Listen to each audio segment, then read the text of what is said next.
história, se a gente não conhece a história, a gente não tem alicerce enquanto ser humano, enquanto cidadão, e conhecer a história de base daquilo que você faz e daquilo que você vive tem uma importância subliminar mesmo, muito importante. Aqui tem uma frase que norteia muito o nosso trabalho, que é: estão indo embora os idosos e estão indo com eles todas as suas memórias. E os novos que vão chegando não ficam sabendo da missa, o terço, uma história. Nesse momento que eu percebi o quanto é importante você estar ligado às suas raízes. De quem assim, busca a história e resgatar a história para as próximas gerações, é um trabalho que assim, a gente sabe que existe um começo, mas que não existe um fim. Foi o dia que eu encontrei a mim mesmo. Foi o dia que eu me encontrei com o meu caiçara interior. Eu faço parte de um patrimônio caiçara.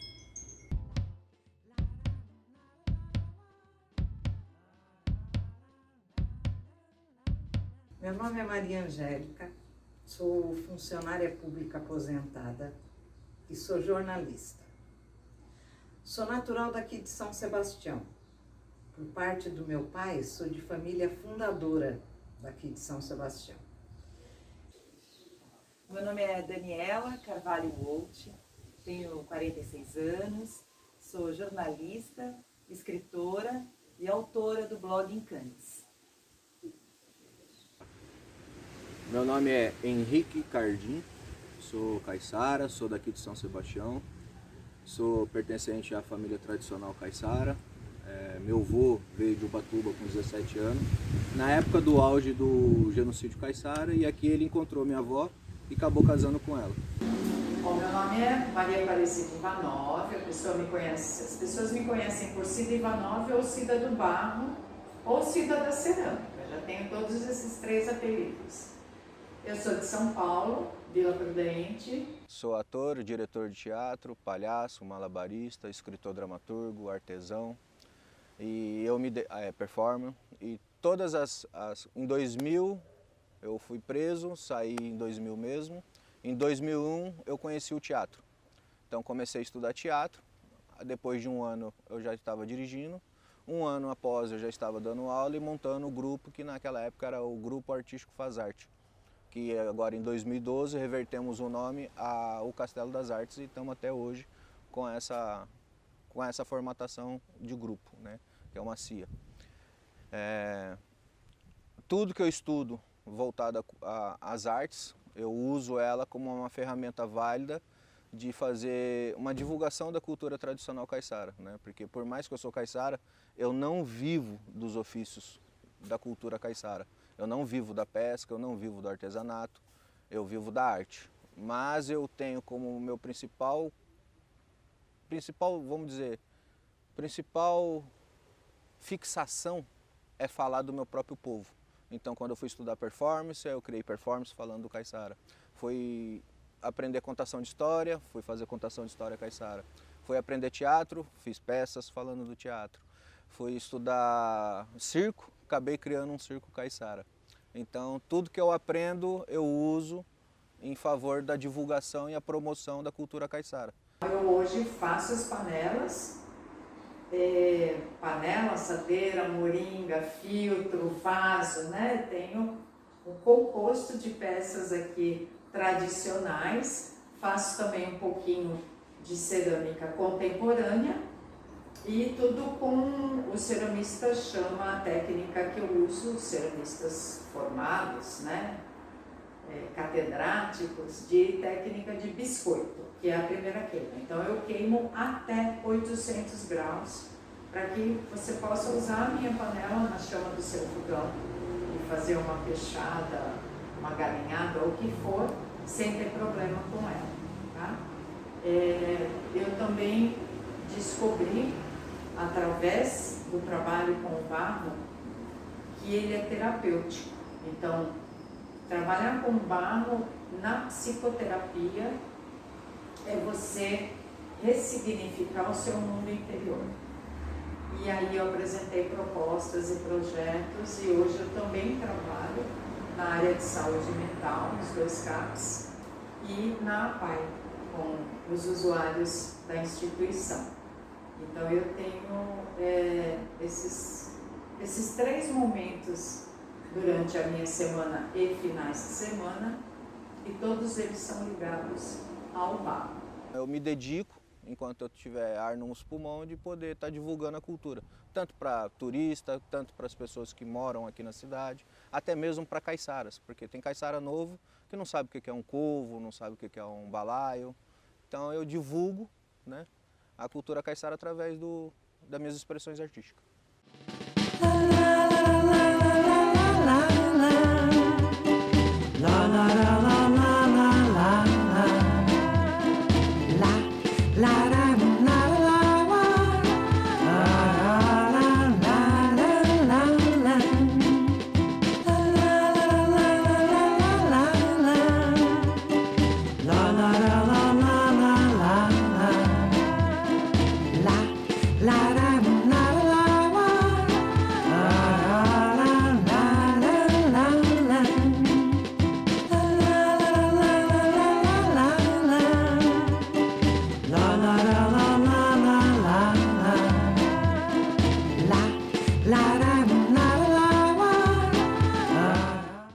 Vou elencar para você as coisas que eu vi começar e acabar em São Sebastião. Isso são coisas tão interessantes e eu percebo que eu nunca escrevi sobre isso e nunca vi um depoimento contando essas histórias do jeito que eu vou contar para você hoje. Então eu quero começar falando uma coisa que é do tempo que os estados eram províncias. Existia a província do Rio de Janeiro e a província do estado de São Paulo. Foi levado, naquela época, por um deputado, o projeto para ser criado uma nova província, chamada Província Sapucaí. Ela começaria onde hoje é Boiçucanga e ia até Angra dos Reis. Toda essa região ia fazer parte dela. Depois ela seguia pelo Brasil adentro, pegando uma parte do estado de São Paulo e uma parte do Rio de Janeiro, e entrava por Minas Gerais e encostava lá no Mato Grosso. Então essa província, chamada Província Sapucaí, na verdade ficou no papel e nunca aconteceu. Esse novo estado não existiu. Mas as pessoas falam até hoje, esse porto era para ser de Minas Gerais, porque naquela época eles pensavam em escoar por aqui as riquezas de Minas. Por isso que as pessoas têm isso na lembrança. São Sebastião é uma das cidades mais antigas do Brasil, né? Ela foi descoberta em 1502.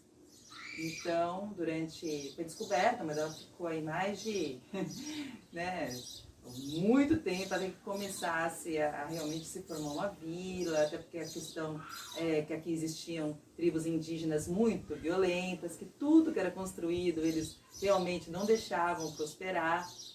Então demorou ainda um tempo para ter uma comunidade aqui, um vilarejo. Mas a nossa Câmara é de 1636. Segundo os registros históricos da cidade, minha família está aqui desde 1580, quando logo começou a formação da cidade. Muitas pessoas, né, acham que o Pontal da Cruz tem a ver com a lenda da cruz que está lá na pedra. Segundo os registros históricos, não.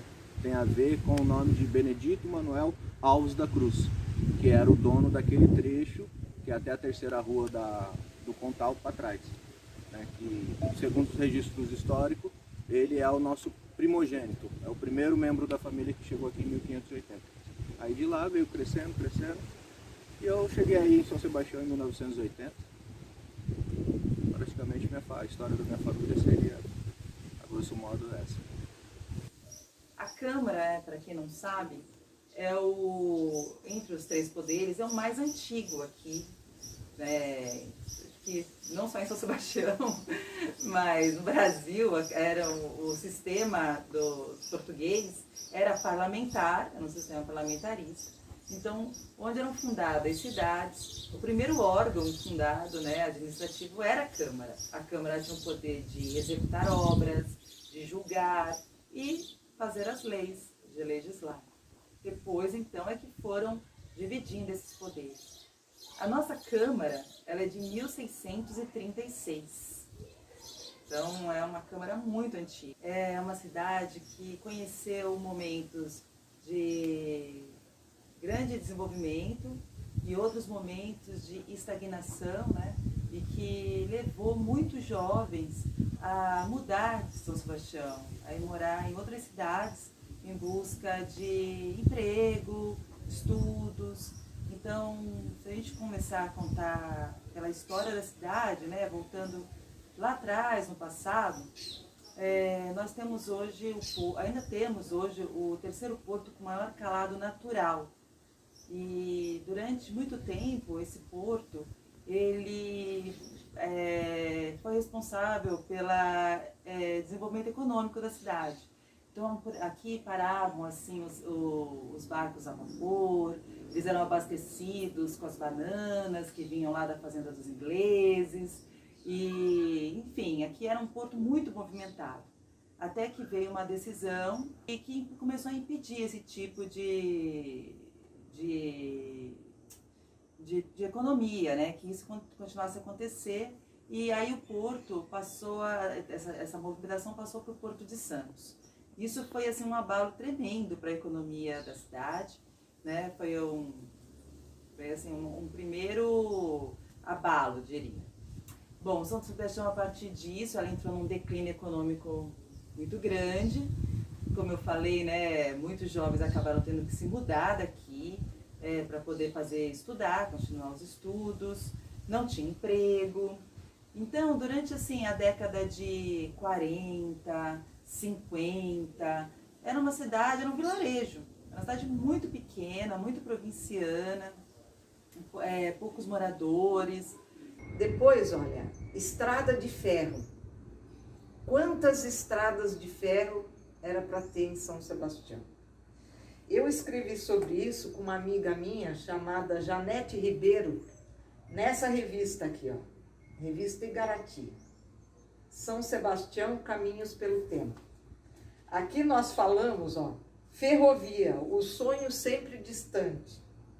Então, a primeira ferrovia foi proposta em 1892.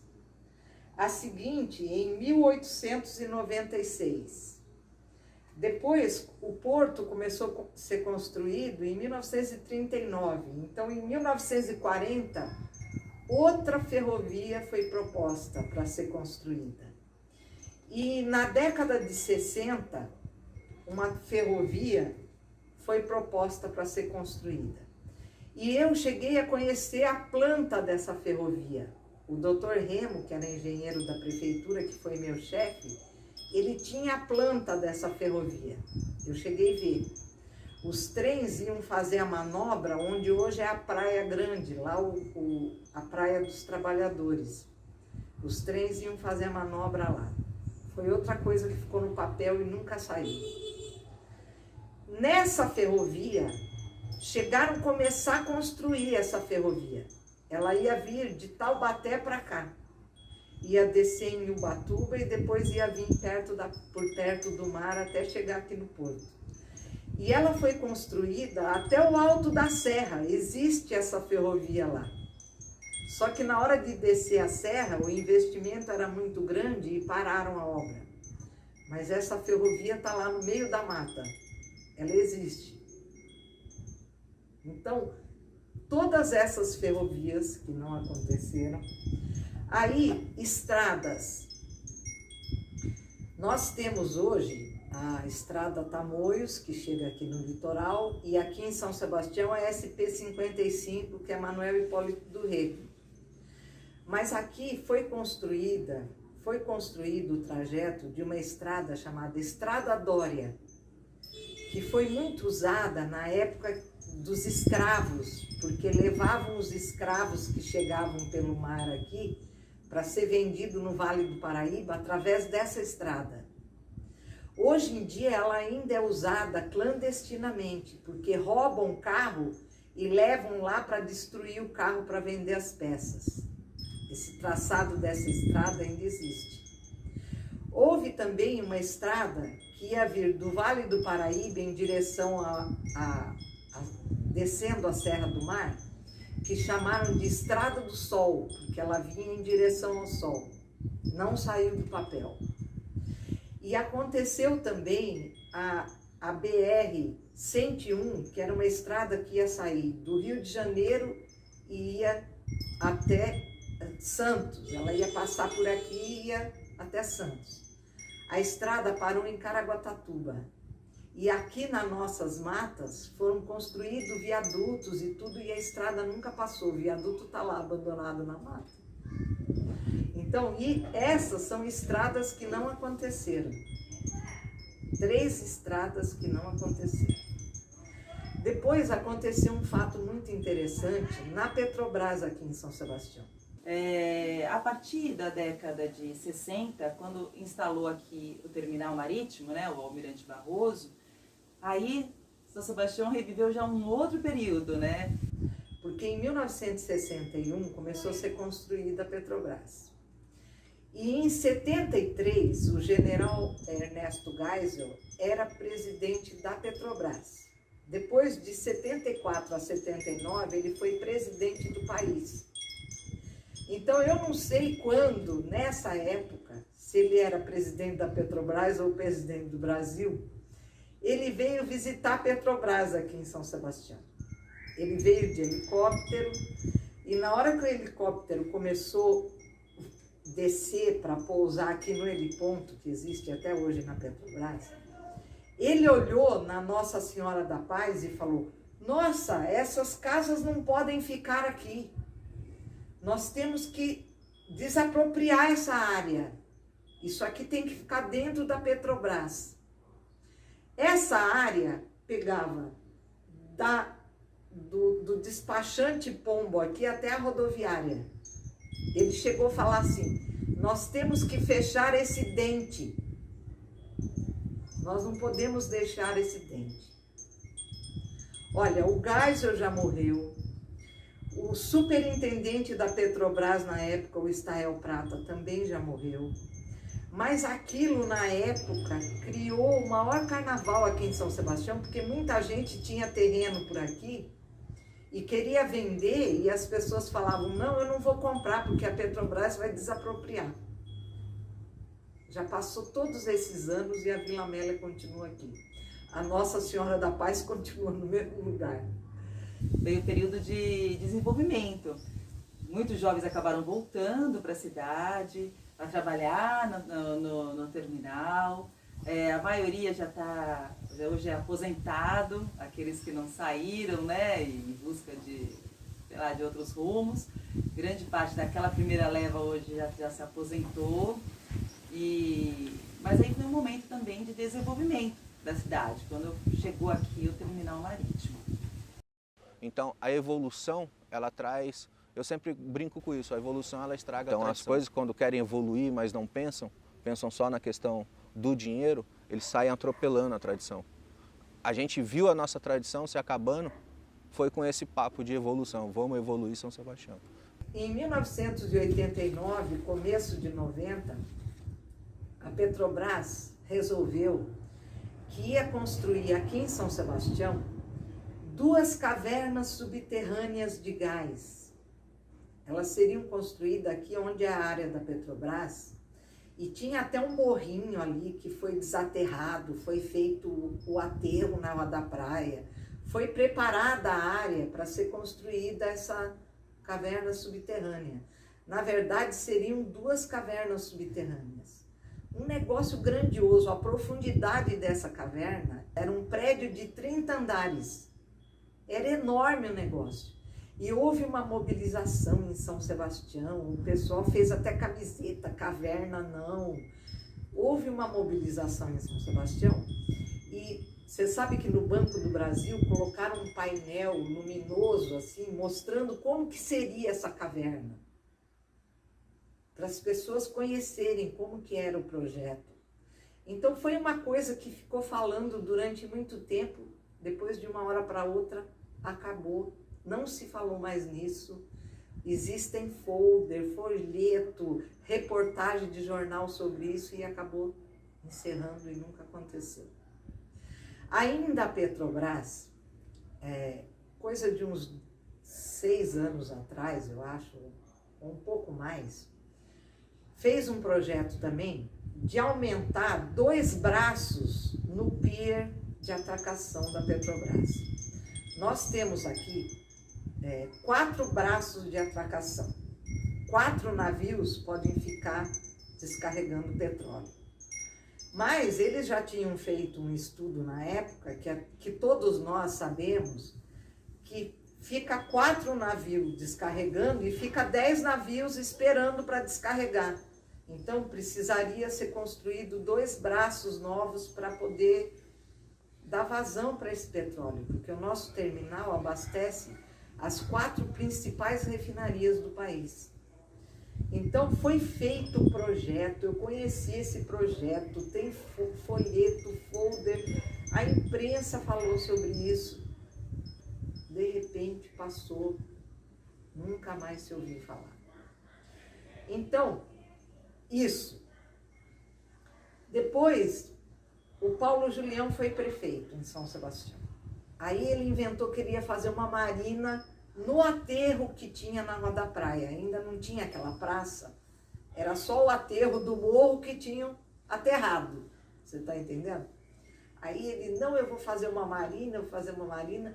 Fez um concurso de projeto de marina. Alguns arquitetos participaram. Um projeto foi premiado, arrumaram um prêmio de 30 mil, 60 mil, 40 mil, não sei quantos mil reais para dar para esse cara que teve o projeto premiado. E esse projeto nunca saiu do papel. Depois de um tempo, entrou o Juan na prefeitura.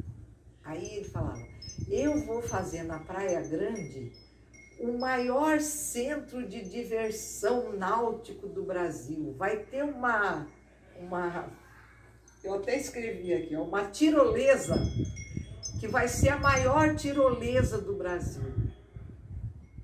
Fez projeto, também não deu em nada.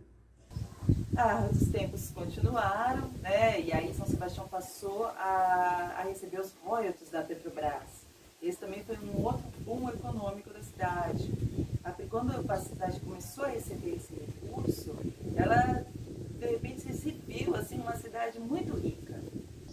O recurso que no início a cidade se viu rica, hoje a cidade já não tem essa mesma expectativa, né?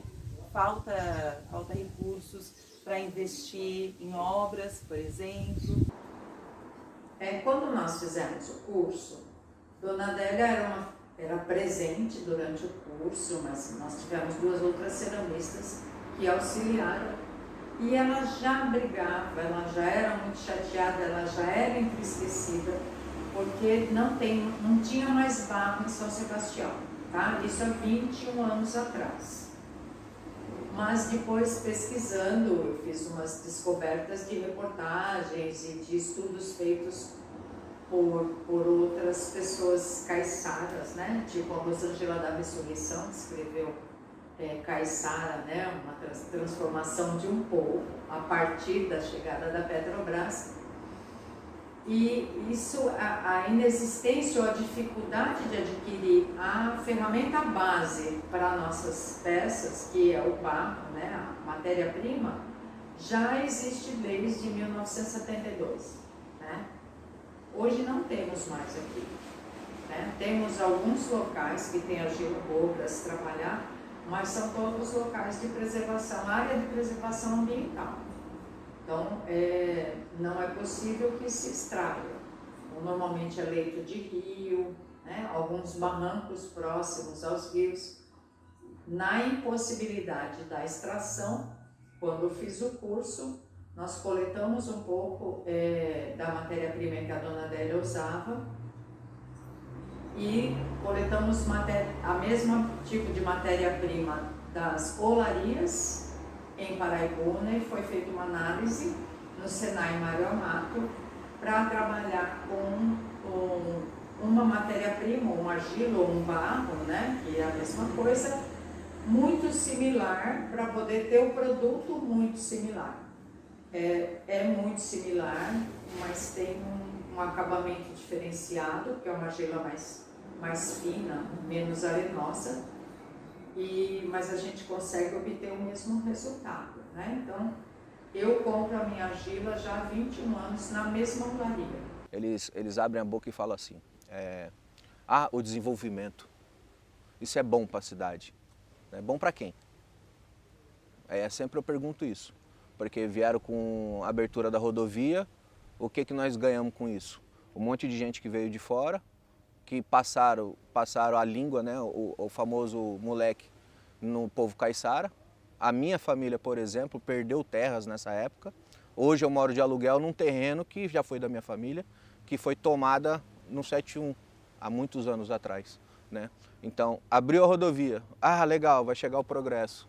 Aí chegavam os caras de São Paulo, perguntando do documento e o caiçara resolvia tudo no fio do bigode. Para quem não sabe, né, se eu fosse casar com a minha esposa, um dos pais iria dar a terra para a gente morar. Como que seria essa terra? Ele falaria assim, ó, dessa cerca até lá o morão, lá perto do rio até o pé da jaca, o pé de jaca até o pé de jambo, e do jambo cerca aqui de novo é o terreno de vocês. Todo mundo sabia que o terreno era meu e dela, que foi dado pelo meu pai ou pelo pai da minha esposa. Isso era no bigode. Quando abriu a rodovia, começou a chegar pessoas para cá e a gente não tinha instrução jurídica nenhuma. Falaram assim, os documentos da terra não tem, então sai que agora a terra é minha, porque eu tenho documento. Mandavam fazer documento lá em cima e tomavam documento dos caiçara. Então, isso é uma das evoluções que São Sebastião ganhou. É igual, eu tenho um rádio lá em casa, que é um rádio que é desde a época que os antigos falam que os caras chegavam aqui e trocavam por um pedação de terra por um radinho de pilha. Eu tenho um radinho desse lá em casa, para guardar de lembrança. Aí tem a Petrobras, comeu-se o centro da cidade inteira. O centro da cidade não tem pra onde expandir, porque a Petrobras pega aí uma faixa de 70%, 60% de todo o território da região central. Aí fala, trabalho, vai ser bom, que vai dar emprego. Emprego para quem? Porque a maioria que eu conheço não está trabalhando lá dentro. A maioria que eu vejo trabalhando veio de fora, com as empresas. Então, evolução para quem? Então eu sempre vejo com mau olhar, porque falam que a cidade é histórica, que a cidade tem que evoluir, mas a gente não tem tratamento de esgoto, o esgoto vai direto para o mar, e eu pago pelo esgoto. Então a evolução, eu particularmente, Henrique, Cardim, Caiçara, se eu pudesse voltar no tempo e nascesse mais anos atrás, eu teria nascido. Eu gostaria de ter nascido na década de 20, na década de 30, na década de 40, antes dessas evoluções todas chegarem em São Sebastião. Porque aí a gente podia dormir com as portas abertas, eu poderia dormir num banco da praça, que quem passasse ali me visse, me pegava no colo, me levava para casa. Então, são coisas que vão acontecendo no papel e depois não acontecem na realidade. Mas a minha infância mesmo não foi. A única lembrança que eu tenho de pequeno aqui no litoral foi quando eu fui aprender a nadar na Praia de Deodato, quando eu aprendi a pescar siri na Praia de Deodato. Quando eu era pequeno, aqui na Praia do Porto Grande, eu saí aqui da Vila Amélia, que a gente é, no caso eu sou da Vila Amélia, né, da Nossa Senhora da Paz. Eu saía daqui para ir para a escola, que era ali no antigo Sene. Eu saía andando aqui pela praia e eu via as tartaruguinhas saindo da areia e indo para o mar. Ali onde é o Hotel Porto Grande tinha uma cerca viva, cheia de pé de amora. Então eu comia amora, inclusive sou viciado em amora até hoje por causa disso. Eu vim para cá em 92, para uma coisa nada a ver com cerâmica. Eu vim sócia de um cunhado, de uma sociedade que não deu certo. Passamos por diversas situações, né, bem complexas, e finalmente eu fui parar na praça de artesanato, fazendo macramê, trabalhando o artesanato, mais artesanato mesmo, que não industrianato. E aí eu conheci o Sebrae com uma proposta de constituição de cooperativa.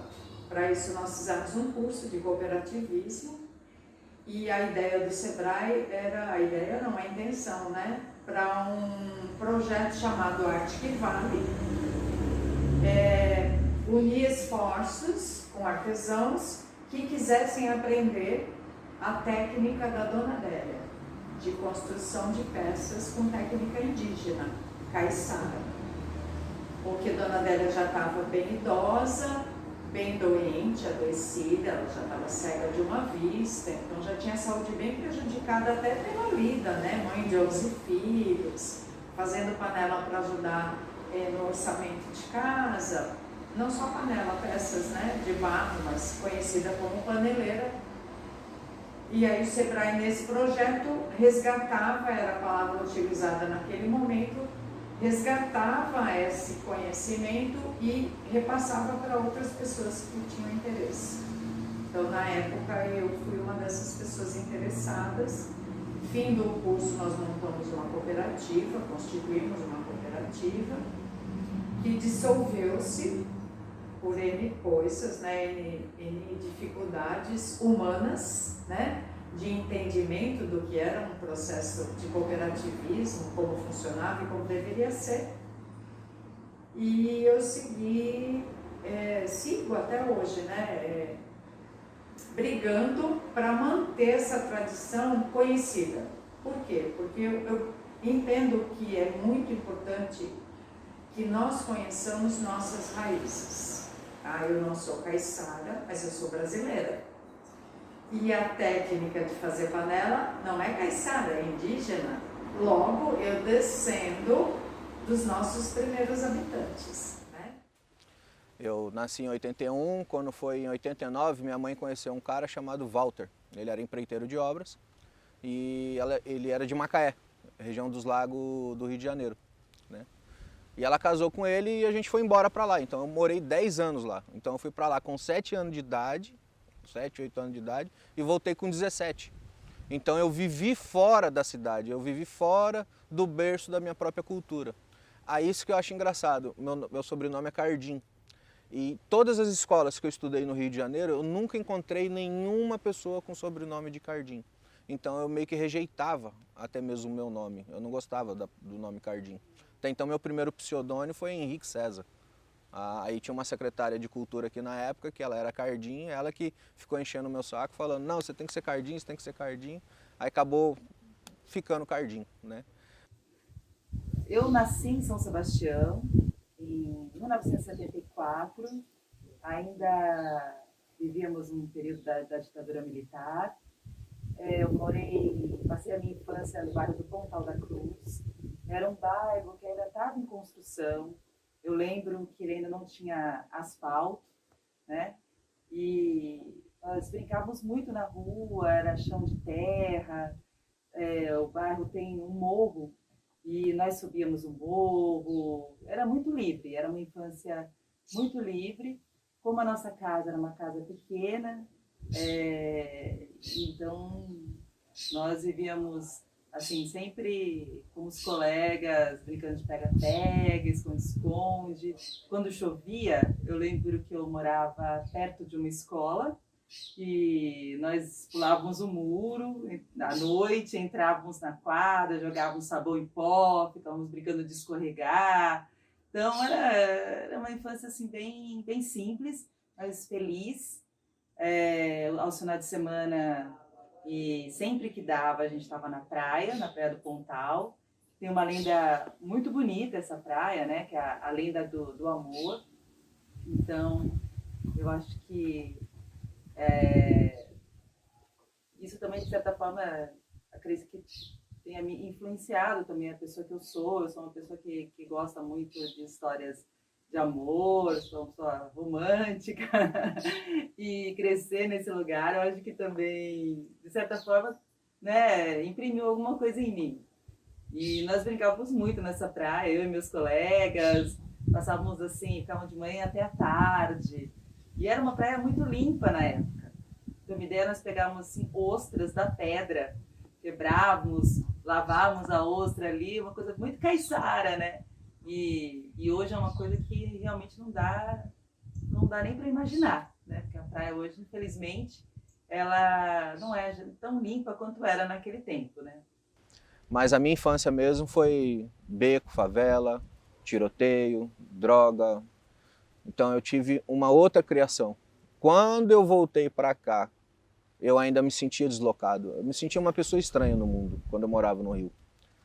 Quando eu vim para cá e comecei a estudar teatro, que a minha professora na época falou, a gente vai precisar falar do Caiçara, porque em março é o mês do Caiçara, a gente vai criar uma peça falando do Caiçara. Então eu tive que fazer laboratório e aprender sobre a cultura caiçara. Foi onde a gente foi pro Bonete.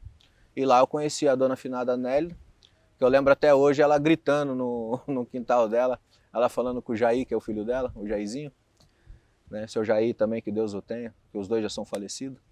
Ela, ô, me decora, desgraçado, olha, eu vim tomar café, que não vai acabar de acordar. Aquilo me arrepiou, cara, do pé à cabeça, eu comecei a chorar.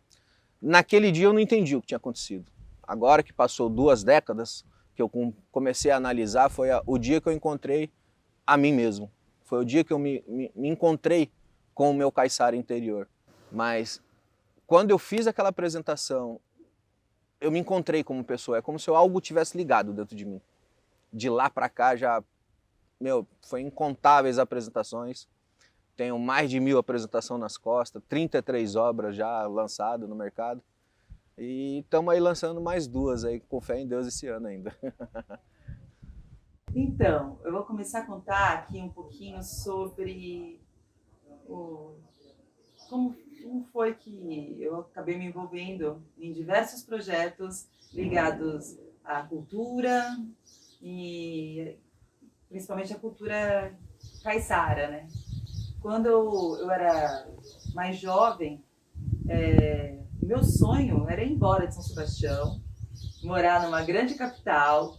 Eu sonhava em trabalhar num jornal, rádio, TV, mas jamais imaginei que eu voltaria para a minha cidade. E é o que eu falo, às vezes aquilo que a gente tem em abundância, a gente não valoriza, precisa sair para poder dar valor, né? E foi o que aconteceu comigo. Eu fui estudar em São Paulo, me formei, trabalhei durante 10 anos em outras cidades. E depois de 10 anos eu retornei para cá com os meus filhos, já com 2 filhos, casado. E eu vim numa situação muito, muito difícil, né? Eu vim desempregada, o meu marido também, nós dois assim para recomeçar. E foi nesse momento que eu percebi o quanto é importante você estar ligado às suas raízes, sabe? Porque quando eu cheguei aqui, apesar de eu ter permanecido durante 10 anos morando em outra cidade, eu fui muito acolhida. As pessoas sabiam quem eu era, sabiam quem eram os meus pais, os meus amigos de escola, eles me reconheciam, eles demonstravam alegria quando me encontravam. E isso, assim, foi uma forma muito... aqueceu demais, assim, o meu coração. Eu me senti muito acolhida. E aí minha vida continuei como eu sou profissionalmente. Eu consegui um emprego no jornal Imprensa Livre, que infelizmente não existe mais, mas era o principal jornal da cidade, fazia um trabalho incrível. E depois fui trabalhar na assessoria de imprensa da prefeitura, fiz um concurso público e hoje eu sou jornalista da Câmara Municipal. Quando eu passei a trabalhar na Câmara, a minha vida deu uma estabilizada. Eu trouxe um objeto que é meu chapéu, né? Esse chapéu aqui ele é de folha de bananeira. O trançado dele chama trança de bico. Vai acabar a minha vida e mais umas 2, 3 gerações minhas esse chapéu vai ficar intacto. Eu escolhi ele porque ele representa a resistência. Por isso que eu trouxe ele.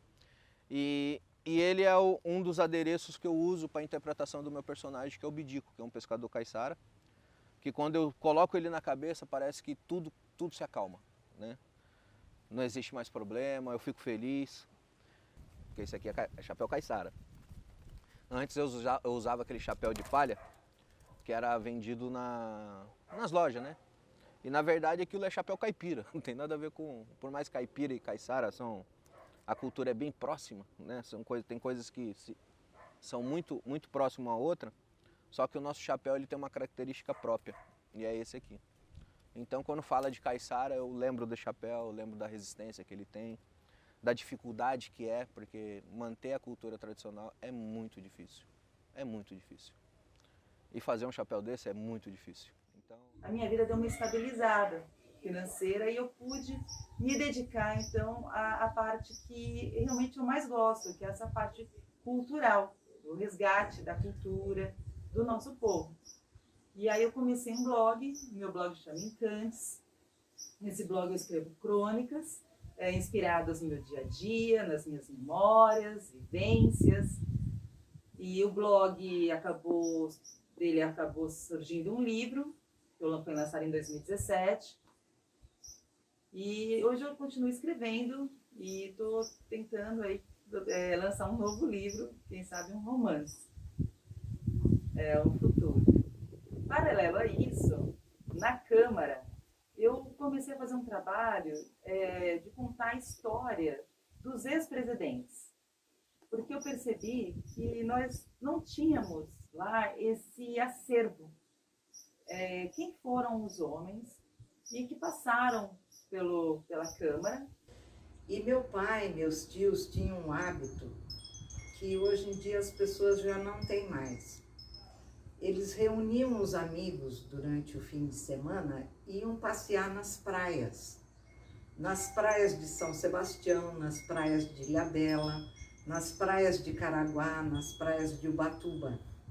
Eram grupos grandes, porque meu pai tinha um caminhão e ele enchia esse caminhão, a carroceria do caminhão, com um monte de amigos, e a gente ia passear em alguns lugares, como a Fazenda Engenho d'Água, em Ilhabela.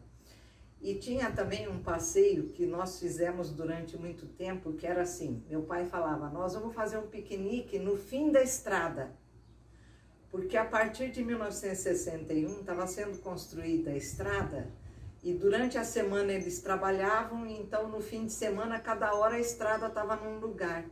E a gente ia lá, fazer um piquenique no lugar onde estava parada a estrada.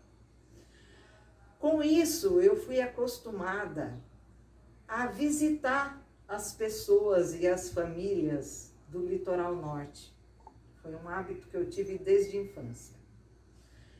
Quando eu fui trabalhar como jornalista, isso me ajudou muito, porque cada vez que eu ia fazer reportagem em algum lugar, eu já sabia na casa de quem que eu podia me socorrer, para saber melhor o que tinha acontecido, para entender melhor o que estava acontecendo. E isso me serviu durante muito tempo. Com o passar do tempo, eu percebi que as pessoas começaram a viajar para longe. Aquele tipo de passeio acabou porque as pessoas começaram a viajar para longe, viajar para outra cidade, viajar para outro país. E esse hábito se perdeu. E eu me surpreendo às vezes, porque eu falo para alguma amiga minha, vamos na Ilhabela? Aí ela me fala, Maria, faz 1 ano que eu não vou na Ilhabela. E eu falo, meu Deus, como é que a pessoa passa 1 ano sem passear por aqui, né? E aí eu comecei a pesquisar. Quem foram esses homens que estiveram à frente do Poder Legislativo?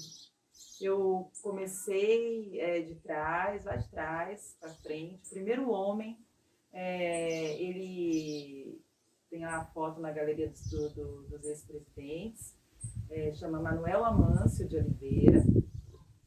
E ele foi presidente da Câmara, ele foi um intendente que correspondia ao cargo de prefeito na época também. E ele foi antes da República, antes de terminar a escravidão no Brasil, da Lei Áurea. E aí eu fui descobrindo, né, através das atas antigas que eu encontrei na Câmara, eu fui tentando fazer um paralelo entre a história dele, né, que eu também pesquisei em diversos livros, de genealogia. Tem um livro de genealogia que conta a história das 70 primeiras famílias de São Sebastião. Então, através dos sobrenomes, eu fui buscando, né? Então, eu fui, assim, tentando costurando essa história entre quem ele era e em que contexto que ele legislou, como que era a cidade naquela época, como as pessoas viviam, as preocupações do povo. Fui em busca de fotos. Então, é um trabalho assim que muito me dá deu uma alegria muito grande.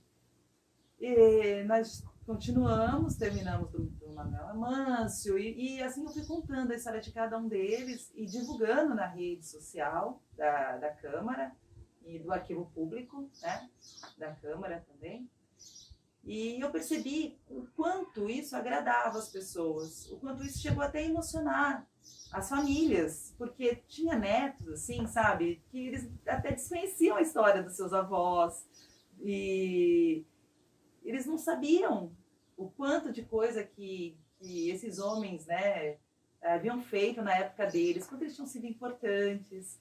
E me deu muito prazer, muita alegria poder levar esse conhecimento para as famílias. Ainda é um projeto que ainda está em andamento, ele não foi concluído. E você sabe, eu acho que ele nunca vai ser concluído, porque as pessoas que podiam realmente contar essa história, infelizmente, já partiram há muito tempo, né? Então, é uma história que vai estar sempre em construção. Cada vez que chega um fato novo, a gente vai alterando, vai acrescentando.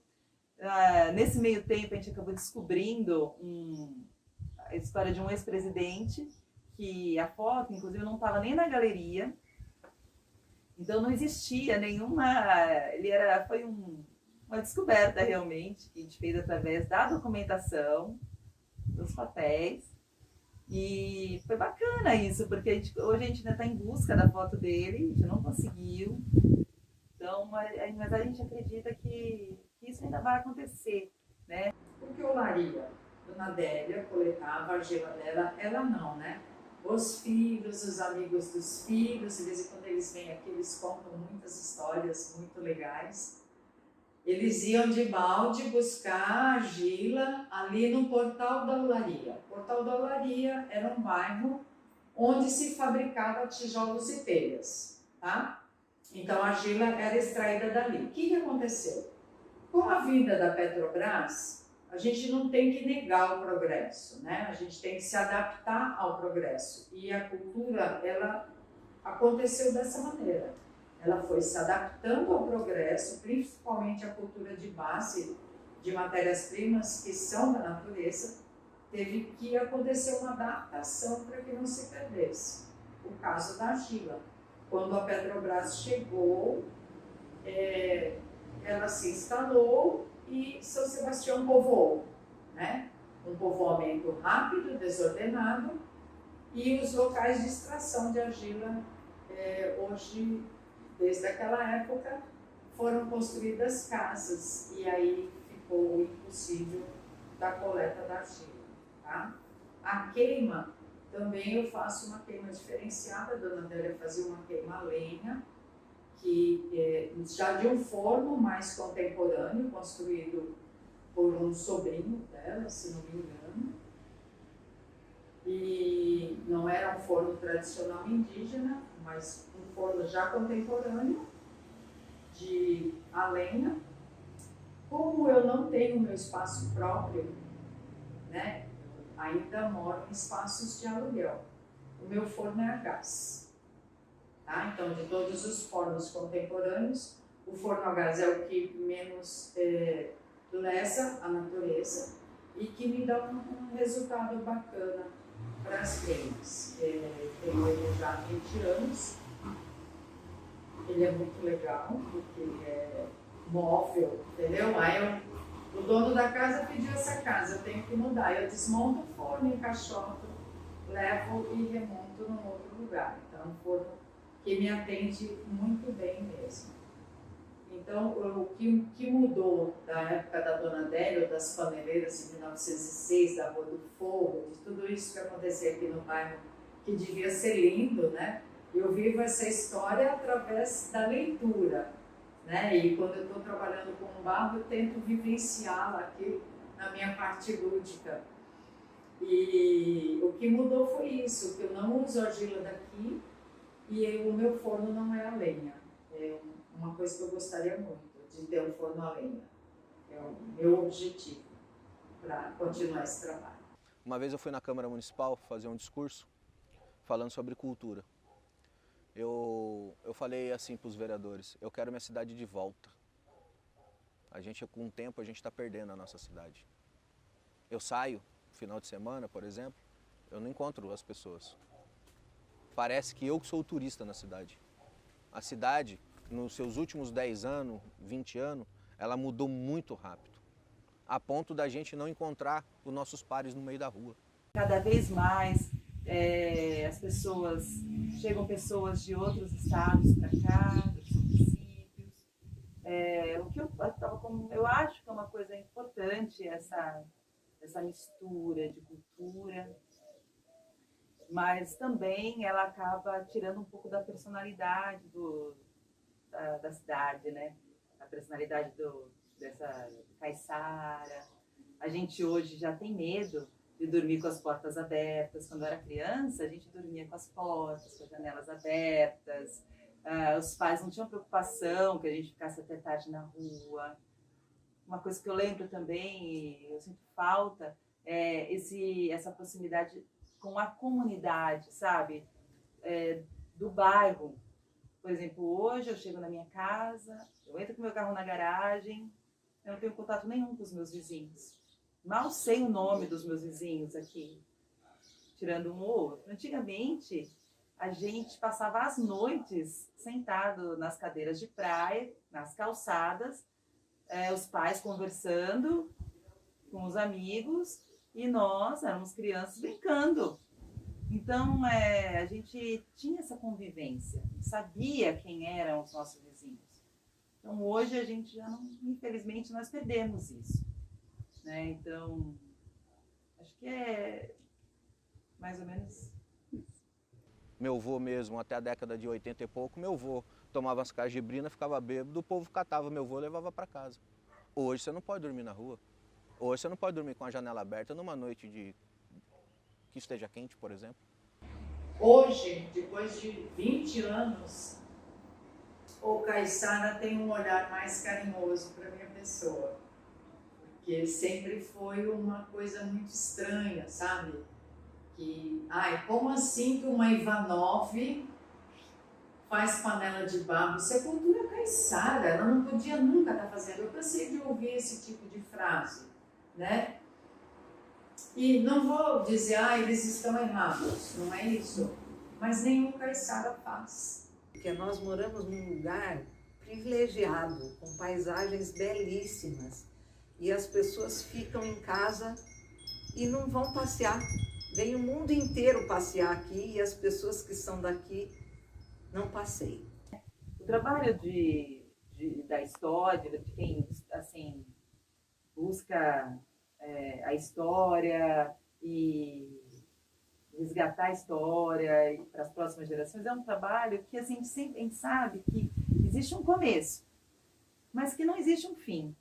E quando eu não estiver mais fazendo isso, eu gostaria que outras pessoas dessem continuidade.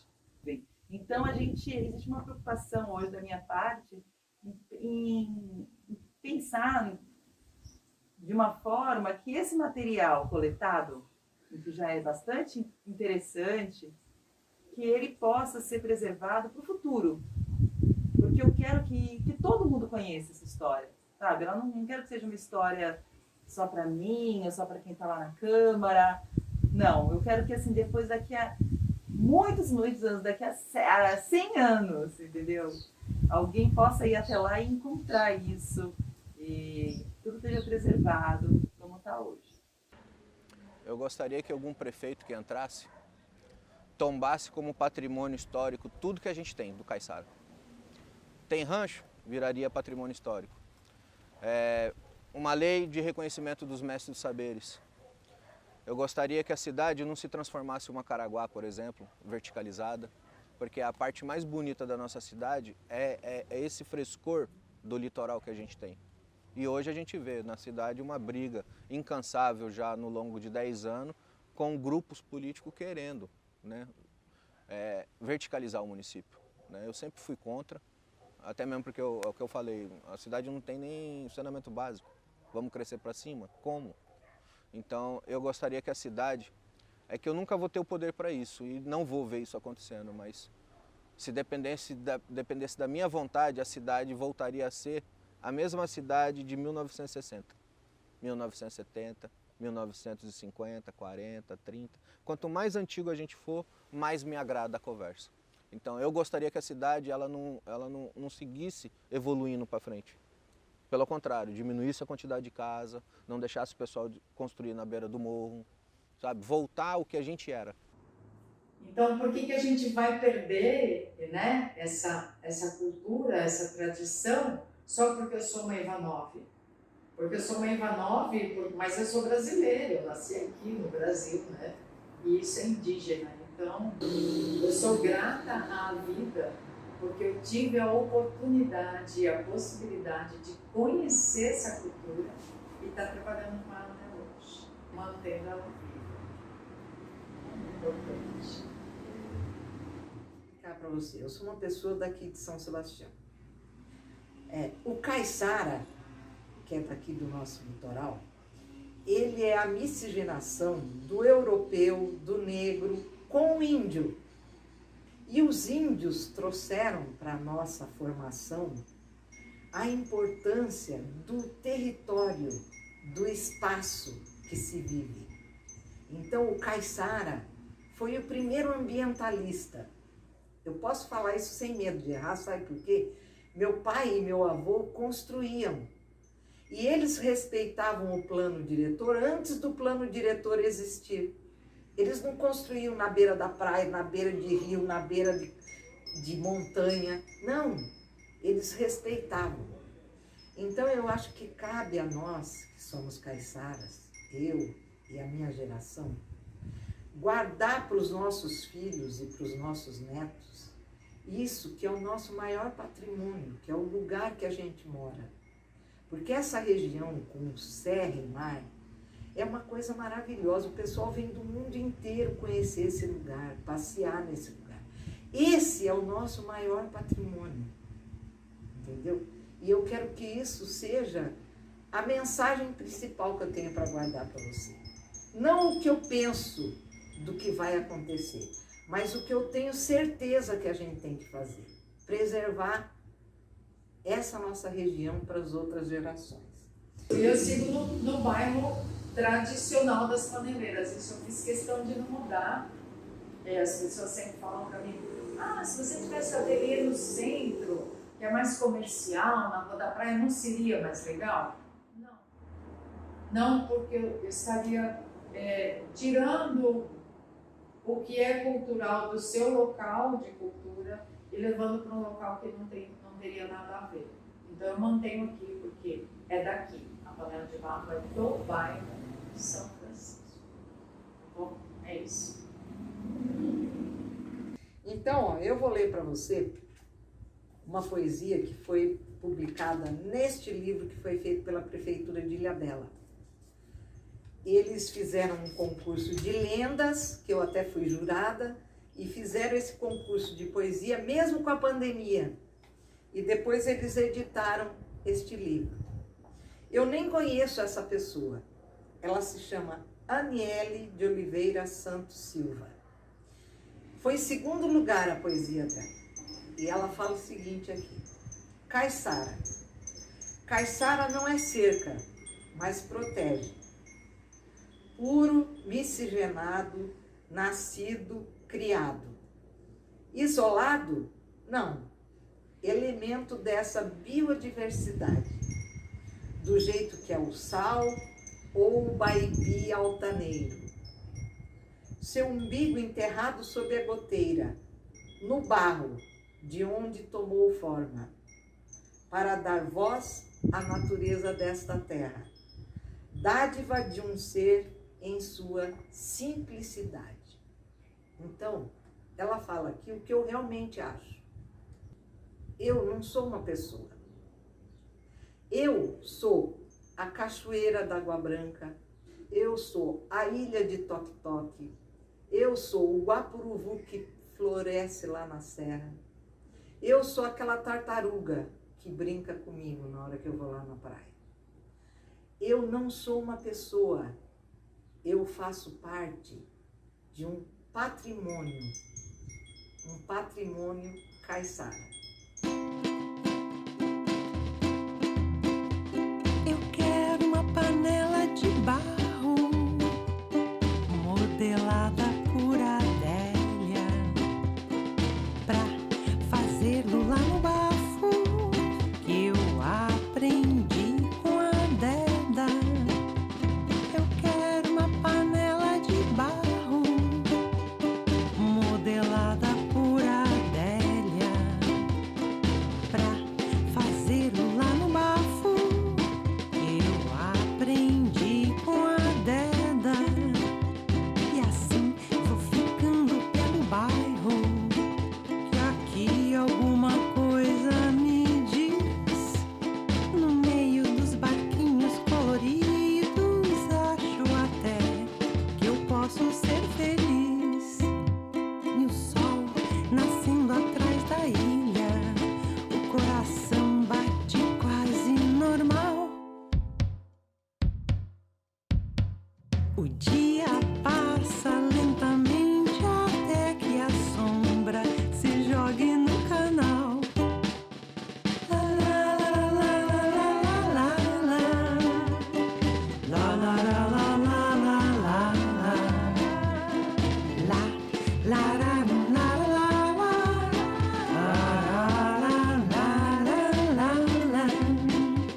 e assim vou ficando pelo bairro. Aqui alguma coisa me diz. No meio dos barquinhos coloridos, acho até que eu posso ser feliz. Com o sol nascendo atrás da ilha, o coração bate quase normal. O dia